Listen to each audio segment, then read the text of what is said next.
ये युद्ध तुम मेरे लिए कर रहे हो अर्जुन, अपने लिए नहीं। ये युद्ध तुम सत्य के लिए, धर्म के लिए कर रहे हो, अपने लिए नहीं। ये है निष्काम कर्म योग, कि अपने आप को जिताने से कहीं बेहतर है सच्चाई को जिताना।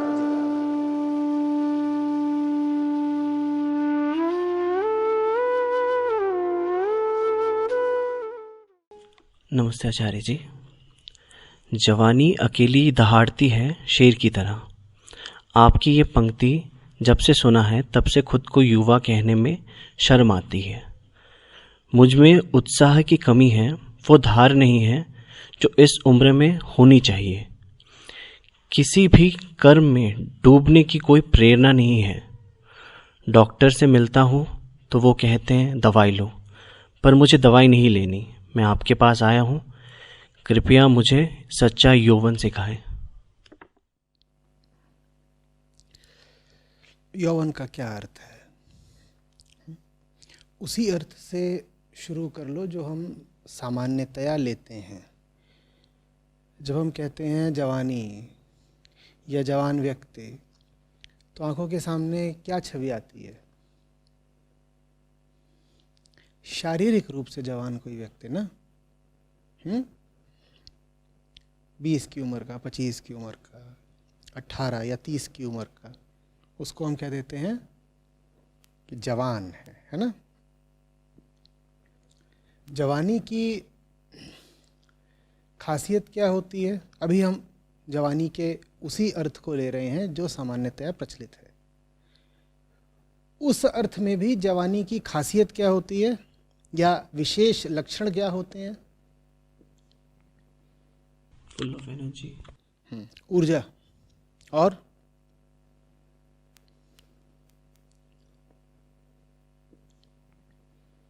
सपने, कहीं पहुंचने की लालसा, और प्रियतम के प्रति आकर्षण, जिसको प्रचलित शब्दावली में प्रेम कह दिया जाता है। क्या कह देते हैं? प्रेम।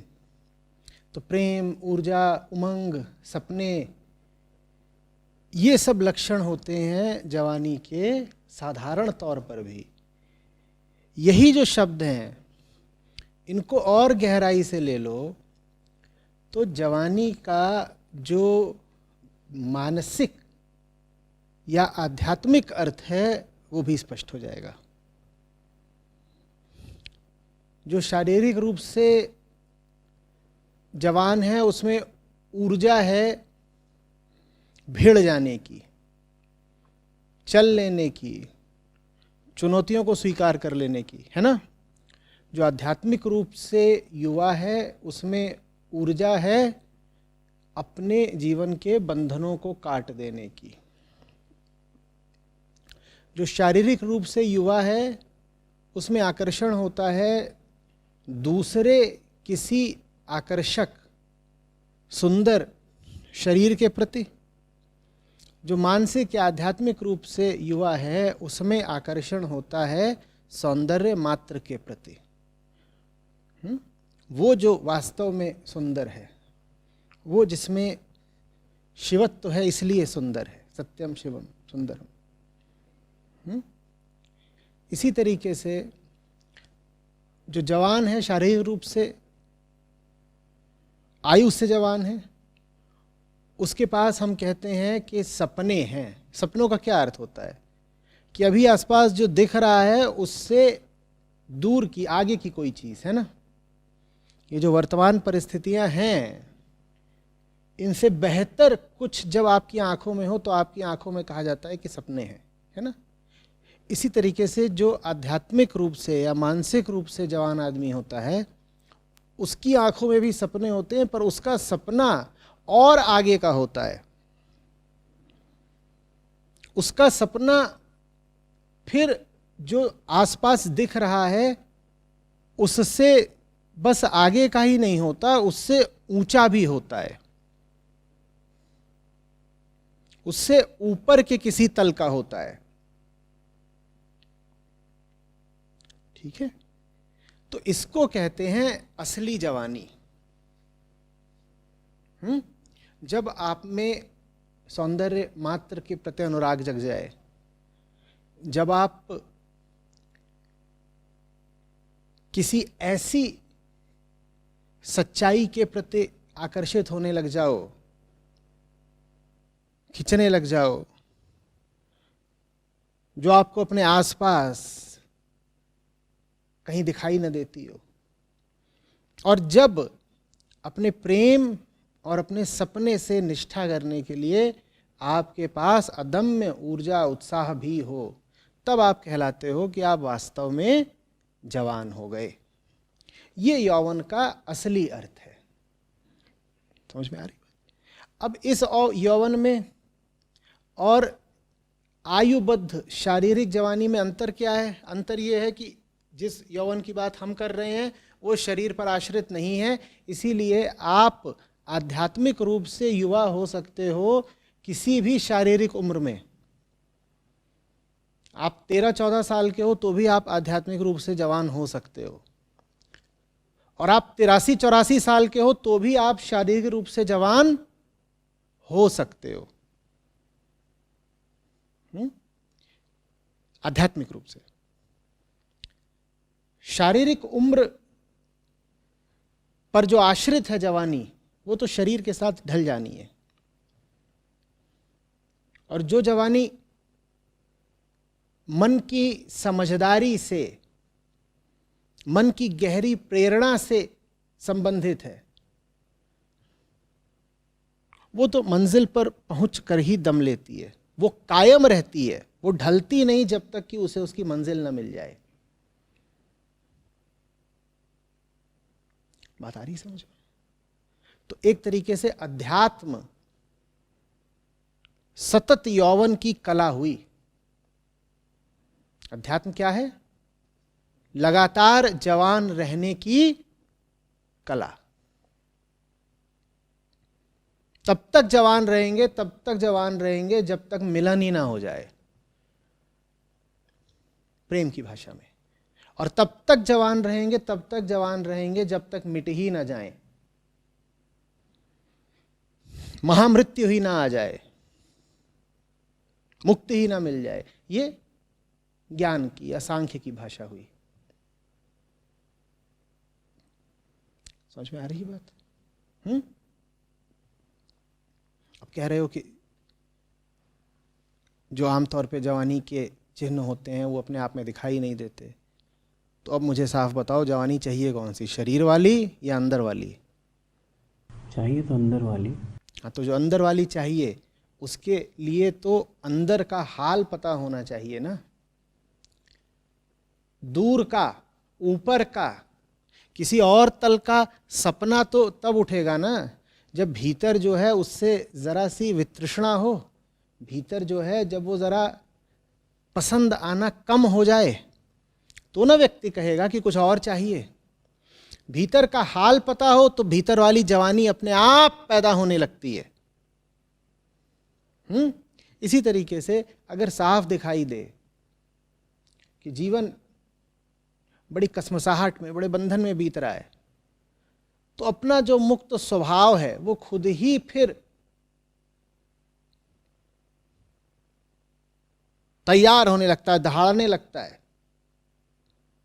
आंतरिक मांसपेशियां मचलने लगती हैं बंधनों को तोड़ने के लिए, ऊर्जा स्वतः उठने लगती है।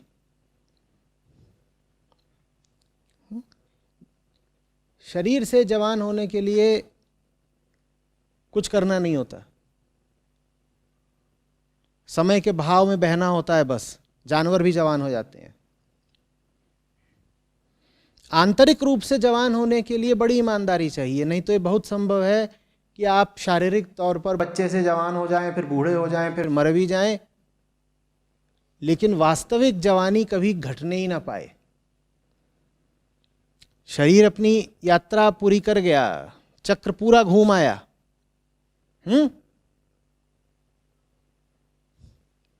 और भीतर से क्या रह गए? अविकसित या अर्धविकसित, छौने से ही रह गए। यही ज्यादातर लोगों का हाल भी तो है ना। शरीर कैसा भी हो जाए, हो सकता है 80-90 साल के हो गए हो, भीतर से कैसे रह जाते हैं? और छौने ही हैं भीतर से, आंतरिक विकास हुआ ही नहीं। और तुर्रा ये कि कहते हैं कि देखो हम तो अब बुजुर्ग हो गए हैं, हमारी उम्र 75 की है, चलो हमें सलाम करो, पांव छुओ। जिनके आंखें हों उन्हें दिखाई देता है कि वो दिखते 75 के हैं, अंदर से अभी 7.5 के भी नहीं है, दुधमुहे हैं। अब कैसे इनकी बात मान लें, कैसे इनको सम्मान दे दें?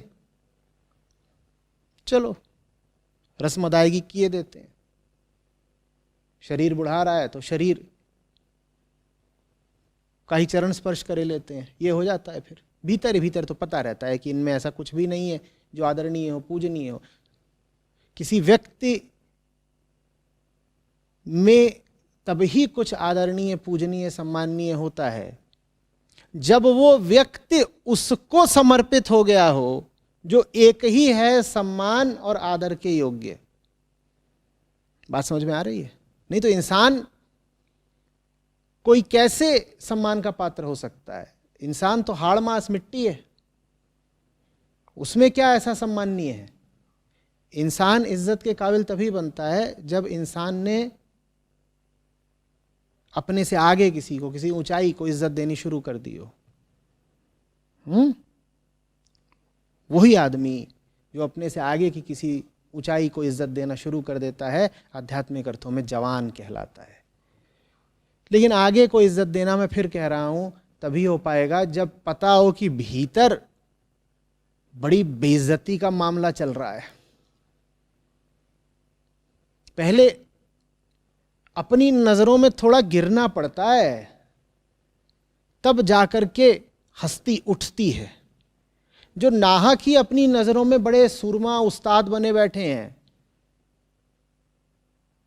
वो क्यों आध्यात्मिक तल पर कभी उन्नति, प्रगति,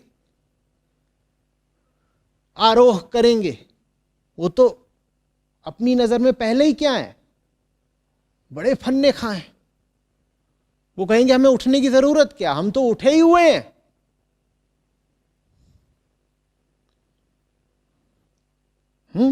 तो पहले अपनी अकड़ को थोड़ा टूटने देना होता है। पहले देखना होता है कि भीतर बड़ा अंधेरा है। जैसे कोई पुरानी सीलन भरी बदबूदार गुफा हो, बड़ी दुर्गंध उठती है।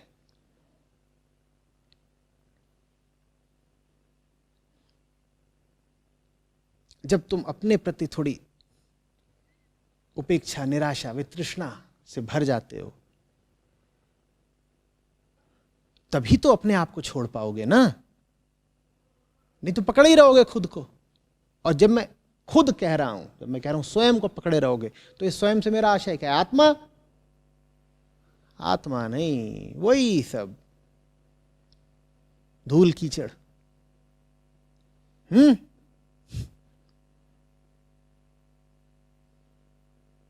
बता रही है। तुमको उठना हो तो सर को झुकाओ, किसी के सामने मत झुकाओ सर को। कोई जरूरी नहीं है कि किसी व्यक्ति के सामने या किसी मूर्ति के सामने या कहीं किसी जगह पर जाकर के सर को झुका दिया। लाज में झुका लो भाई शर्म को।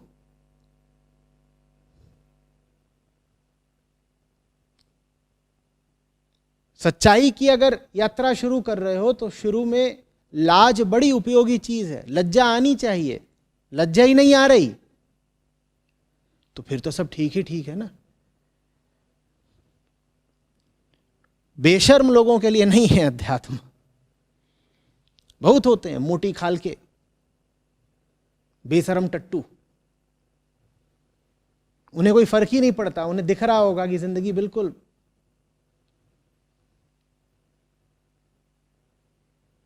दुर्गंध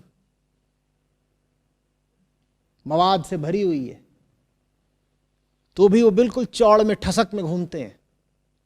अरे हाँ हम हैं चौधरी। उनको बताओ कि तू गलत कह रहा है तो कहेंगे तो। उनको बताओ तू घटिया आदमी, कहेंगे हाँ तो। ऐसों के लिए नहीं है अध्यात्म। अध्यात्म उनके लिए है जो बिल्कुल संकुचित हो जाते हो, जो स्वयं को देखते हों और लजा जाते हों, और फिर उनके भीतर कि जवानी कहती हो ऐसे जी नहीं सकते लजाए लजाए, हमें बेहतर होना होगा, हमें ऊपर उठना होगा, हमें बाहर निकलना होगा। ये कोई तरीका नहीं जीने का।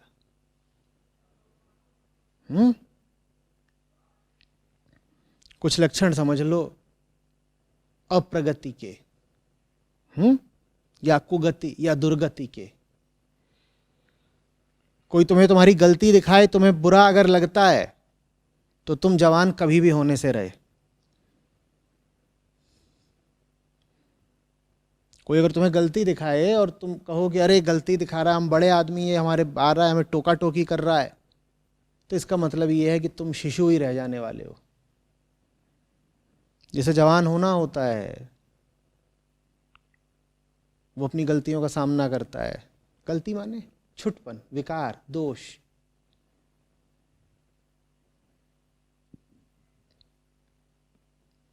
हरी बात समझो। इसी तरीके से जो अपने तथ्यों को झुठलाने की आदत रखता हो वो जवान होने से रहा। कि जिंदगी में चल कुछ रहा है, वो दूसरों को भी कुछ और बता रहा है और स्वयं को भी कुछ और जता रहा है। ऐसे बहुत लोग होते हैं ना, वो कभी मानेंगे ही नहीं कि हकीकत में चल क्या रहा है जिंदगी में। ऐसे लोग भी जीवन पर्यंत शैशवावस्था में ही रहेंगे।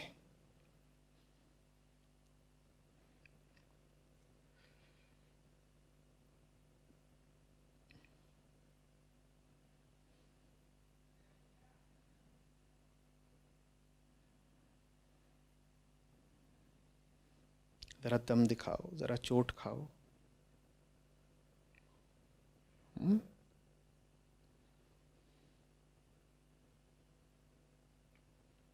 जैसे ही तुम सहर्ष चोट खाने को तैयार हो जाते हो, तुम पाते हो ये काम बच्चे का तो है नहीं। क्या हो गए तुम? जवान। और चोट पड़ी नहीं कि बिलबिला उठे, हाय हाय करके भगे,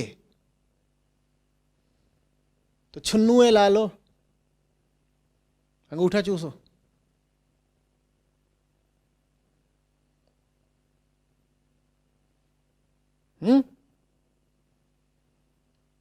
बच्चों को तो सुरक्षा दी जाती है ना। कोई बच्चे को मार भी दे तो फिर उसे ताना मारा जाता है कि क्या बच्चे पे हाथ उठाता है, आ हमारा सामना कर।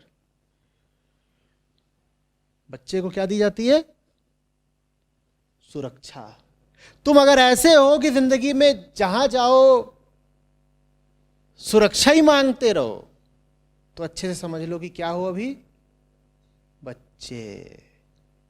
जवान आदमी सुरक्षा मांगता नहीं है, वो सुरक्षा देता है। वो कहता है हमारा जो होगा सो होगा। लेकिन अभी धर्म ये है कि तुम हमारी पनाह में आ जाओ, हम पे जो आएगी झेल लेंगे।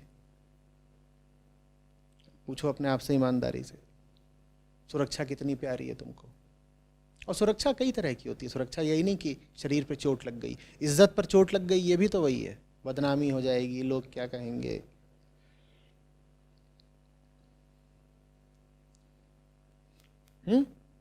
इसी तरीके से इंद्रियों पे चलना किसका काम होता है? कि खिलौना दिखा और मचल गए, ये कौन करता है? बच्चे करते हैं। ठीक, तुम्हें भी अगर खिलौना दिखता है और मचल जाते हो तो काहे अपने आप को जवान बोलते हो?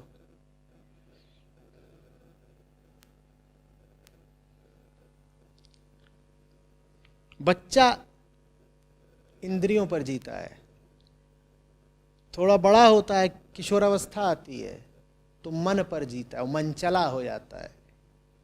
और आध्यात्मिक अर्थों में जवान वो है जो न इंद्रियों पर न मन पर बल्कि आत्मा में जीता, आत्मस्थ रहता है। वो धर्म का पालन करता है। वो कहता है इंद्रियां किधर को खींच रही हैं, हमें नहीं जाना, मन किधर को फिसला रहा है, रपटा रहा है, हमें नहीं जाना। हम अपना धर्म जानते हैं, हम उस पर चलेंगे। पूछो अपने आप से, खिलौनों के नचाए नाचते हो, मन के चलाए भागते हो, या अपना धर्म, अपना कर्तव्य जानते हो, उसकी पूर्ति करते हो? अगर इंद्रियों और मन की ही कठपुतली हो अभी,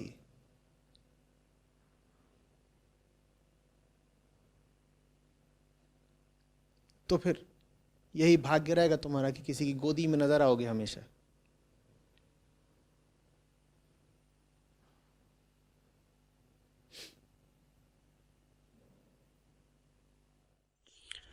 आचार्य जी, मेरा हमेशा मतलब बहुत दिनों से ऐसा है कि बहुत लाइफ की तरफ एक इंडिफरेंस है, एक डिसइंटरेस्ट है। तो फिर वही है कि खिलौना दिखता, आप जैसे बोलते हो, तो मचल जाते हैं। तो वही होता है कि जब कुछ बड़ा दिखता नहीं है तो ऐसे छोटे मोटे जो प्लेजर्स होते हैं तो उसकी तरफ खींचे जाते हैं। तो मैं उसकी तरफ डिस्गस्टेड हूँ खुद की तरफ कि मैं खींच रहा हूँ, लेकिन उसको उसके साथ डील करना, अब उसके लिए फोर्स यूज़ करूँ मैं, क्योंकि कभी कभी लगता है कि फोर्स यूज़ करना it's a form of suppression.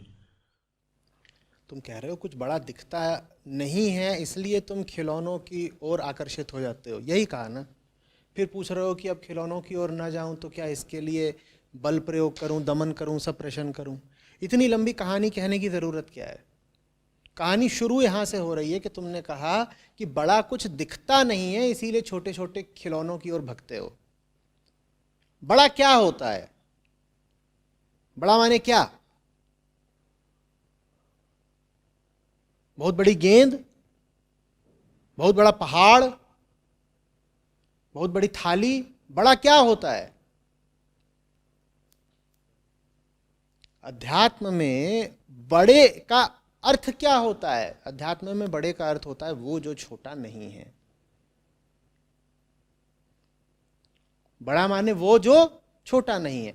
कल मैं क्या कह रहा था? अध्यात्म की भाषा हमेशा कैसी होती है? नकारात्मक। तो जब कहा जाए कि विराट, अनंत, तो उसका कोई सकारात्मक या विधायक एफर्मेटिव अर्थ मत लगा लीजिएगा। जब भी कहा जाए कि अध्यात्म का मतलब है विराट की ओर गति, तो मतलब ये नहीं कि अध्यात्म का मतलब है हिमालय में चढ़ गए, वही तो विराट दिखाई देता है अभी। उसका मतलब नकार की भाषा में हुआ अपने भीतर जो कुछ छोटा है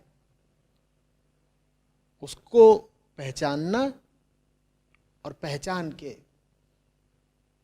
उसको त्यागना।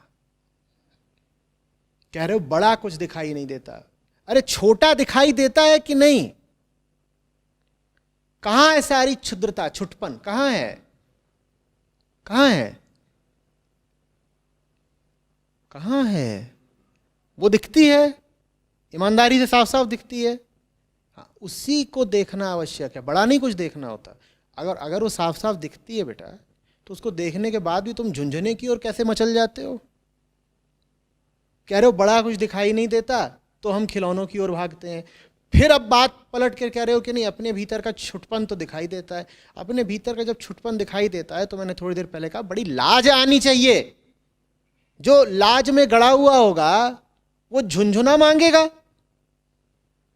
वो खिलौनों की तरफ जाने की धृष्टता करेगा। वो तो कहेगा खिलौने गए भाड़ में, मैं कलुष में गड़ा हुआ हूं, मुझ पर बड़ा कलंक है, मैं कीचड़ में धंसा हुआ हूं। कीचड़ में जो धंसा हुआ हो वो खिलौना मांगेगा क्या? और अगर खिलौना तुम मांग रहे हो इसका मतलब तुम्हें अभी जरा भी होश ही नहीं है कि कीचड़ में धंसे हुए हो। शुरुआत तो हमेशा अपनी दुर्गति को देखने से ही होगी ना। अगर अपनी दुर्गति को तुम मान्यता ही नहीं दे रहे हो, नकारे ही जा रहे हो, मान ही नहीं रहे हो कि हालत बहुत खराब है, तुम्हें अपने ऊपर बड़ा गर्व गौरव ही है, अपने किस्से तुम बड़े दर्प के साथ सुनाते हो, मैं ऐसा हूं, मैं वैसा हूं, मुझ में ये खूबी है, मुझ में ये खासियत है, तो तुम काहे को अपनी जिंदगी बदलोगे या बदलोगे? आप सभी लोग यहां बैठे हैं, मैं समझता हूं कुछ बदलाव के इच्छुक हैं। बदलाव क्यों आए? अगर आप अपनी जिंदगी को देखें और पाएं कि कोई अजनबी मिलता है तो उसके बारे में आप अपनी कहानी, उसके सामने अपनी कहानी आप बड़े गौरव से बघारते हैं। और हम करते हैं ऐसा आमतौर पे कि नहीं करते हैं? तो इसका मतलब क्या है कि खुद को लेकर हमारे भीतर बढ़िया संतोष है, हम खफा नहीं हैं खुद से।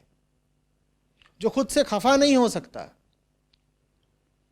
उसके लिए अध्यात्म कैसा?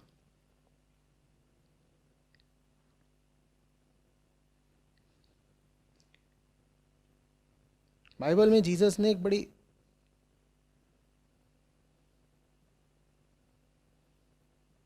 विचित्र बात कही है। अभी जो हम चर्चा कर रहे हैं उसके संदर्भ में आपको समझ में आ जाएगी। वो कहते हैं जो अपनी जिंदगी से नफरत नहीं करता वो मेरे पास ना आए। क्या कहते हैं? जो अपनी जिंदगी से नफरत ही ना करता वो मेरे पास आए ही नहीं।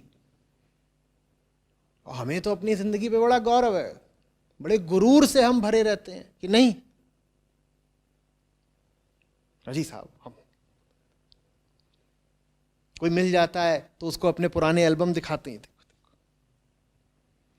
तुम्हें अगर वाकई अपनी जिंदगी से नफरत होगी तो तुम पुराने एल्बम बचा के रखोगे या उन पे राख डाल दोगे? बोलो जल्दी। पर हम तो बड़ी दिक्कत हो जाती है ना। मैं बताऊं, पुराने एल्बम पर राख कैसे डालोगे? क्योंकि जो पुराना किस्सा था वो आज भी चल रहा है। एल्बम पर राख डाल दी तो अभी जैसी जिंदगी चल रही है उसमें से भी बहुत कुछ बदलना पड़ेगा, त्यागना पड़ेगा।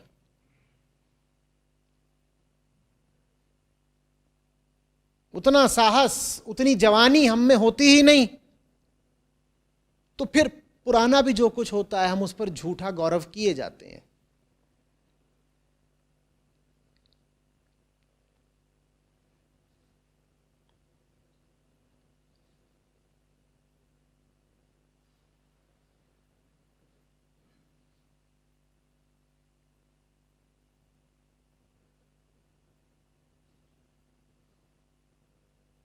सब में ये वृत्ति होती है ना, खुद को जायज ठहराने की। होती है कि नहीं? सबको बुरा लगता है ना जब उनकी बात काटी जाए या झूठी साबित हो जाए या उनको टोक दिया जाए। अब तुम समझ रहे हो ये वृत्ति किस तरफ इशारा कर रही है? वो इसी तरफ इशारा कर रही है। हम बदलाव चाहते ही नहीं।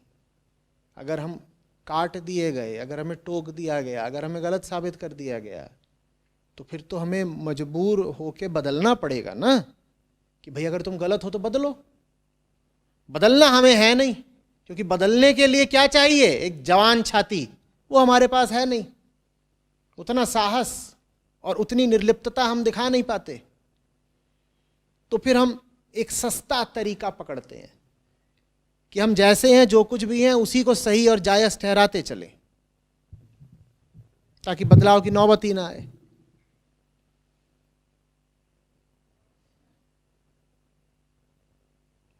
आपने अभी कहा कि जो यौवन सच्चा, जिसमें यौवन है, तो उसको हमेशा सही के रास्ते पर चलना चाहिए और धर्म के रास्ते पर चलना चाहिए। चलना चाहिए नहीं, ये कोई ट्रैफिक पुलिस के दिशा निर्देश थोड़े ही हैं कि आपको 60 की गति के नीचे ही चलना चाहिए। ये चाहिए वाली भाषा अध्यात्म में नहीं होती। वो भाषा संस्कार शास्त्र में होती है। वो भाषा नैतिकता के ग्रंथों में होती है। चलना चाहिए नहीं, वो चलेगा। मैं तुमसे कहूं तुम्हें अपनी मां से प्रेम करना चाहिए, तो सुनने में कैसी लगेगी बात? ये कोई जबरदस्ती की चीज है क्या कि करनी चाहिए? ये कोई सिखाने वाली चीज है क्या कि करनी चाहिए? ये तो होगा, अगर इंसान हो तो ये तो होगा। क्या आचार्य जी अब बैठ के शिक्षा दे रहे हैं? सुनो सब, अपने प्रियवर से प्रेम करना चाहिए, और फिर विधि भी बता रहे हैं प्रेम करने की। चाहिए नहीं, वो होता है। अगर जवान हो तो वो होगा। तो अगर आचार्य जी, अगर हम सच्चे जवान हैं, सच्चे यौवन हैं, तो हम धर्म के रास्ते पे हम चलेंगे ही, हम जाएंगे ही, हम जाना करेंगे, पड़ेगा। हम करेंगे। फिर भी कभी कभी जो अधर्म का जो रास्ता है वो आकर्षित करता है। बच्चे को खिलौना आकर्षित करता है। तो क्या उसकी उपेक्षा करके, उस अधर्म के रास्ते की उपेक्षा करके फिर भी हम धर्म पे चल रहे हैं? तुम पूछना चाहते हो उपेक्षा करके क्या हमें धर्म पे चलना चाहिए? तो मतलब उपेक्षा करते करते क्या एक समय ऐसा आएगा कि धर्म आकर्षित सिखाया करना, नहीं जा सकता। कि अधर्म आकर्षित करना छोड़ देगा? वो छोड़ ही दे, अगर तुम फैसला कर लो थोड़े खतरे उठाने का। बात तुम्हारी नीयत, तुम्हारे फैसले की है। बच्चा बने रहने में बड़ी सुख है, सुविधा है।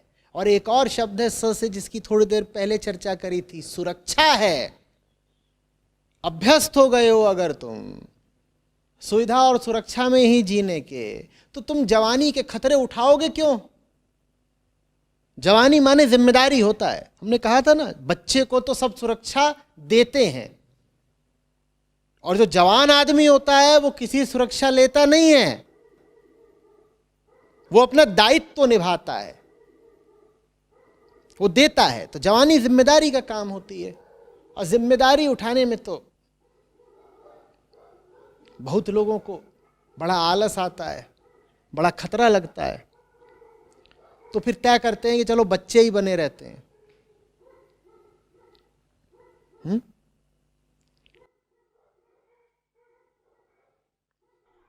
तो उपेक्षा मतलब उपेक्षा हम करते रहें। हमें उपेक्षा करते रहने चाहिए।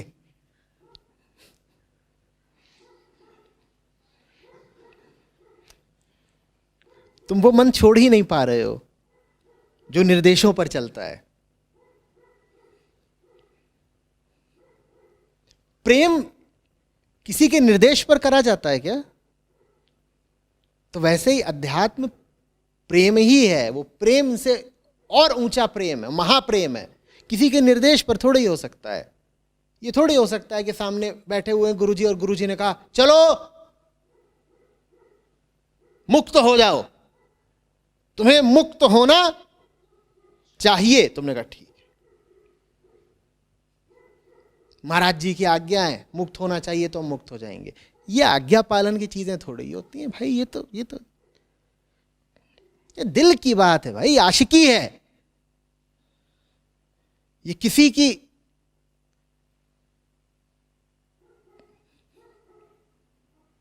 आज्ञा पूरी करने के लिए, हुक्म बजाने के लिए थोड़ी होते हैं काम। तो वो है जो लगाए न लगे, बुझाए न बुझे। ये थोड़ी तुम कहोगे कि वो आग का दरिया है, क्या पार करना चाहिए? वो तो पार तब होता है जब कोई लाख रोक रहा हो तो भी तुम कूद पड़ो। तुम अनुमति ही लेते रहोगे, सलाह लेते रहोगे और निर्देश मांगते रहोगे, तो फिर तो तर चुके।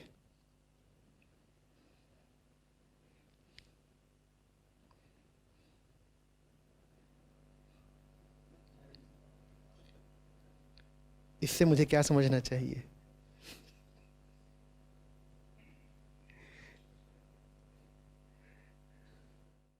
तो जो त्याग करेंगे हम चीज़ों का, जो हम छोटा मानते हैं, तो त्याग करने में एक डिसाइसिवनेस होना चाहिए, घेन आनी चाहिए। डिसाइसिवनेस क्या होना चाहिए? हाथ में कीचड़ लग गया, मल टट्टी लग गई, तो धोने के लिए डिसाइसिवनेस चाहिए होती है। क्या चाहिए होती है? घिन।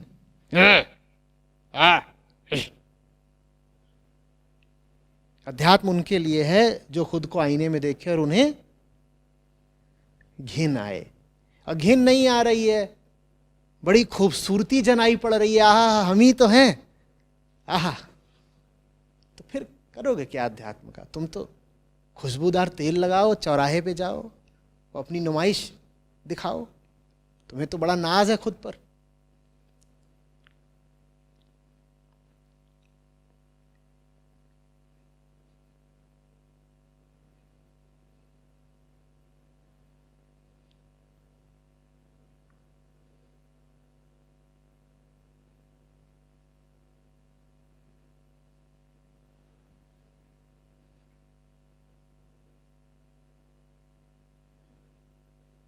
अभी अजीब बात हो गई, क्योंकि आमतौर पे अध्यात्म की भाषा में ये सब शब्द होते ही नहीं है कि घिनाओ, लजाओ। कहीं आचार्य जी कौन सा अध्यात्म बताते हैं? किस ग्रंथ में लिखा है कि घिनाना चाहिए, लजाना चाहिए? वो हम नहीं जानते, पर जो बात है वो असली बता दी।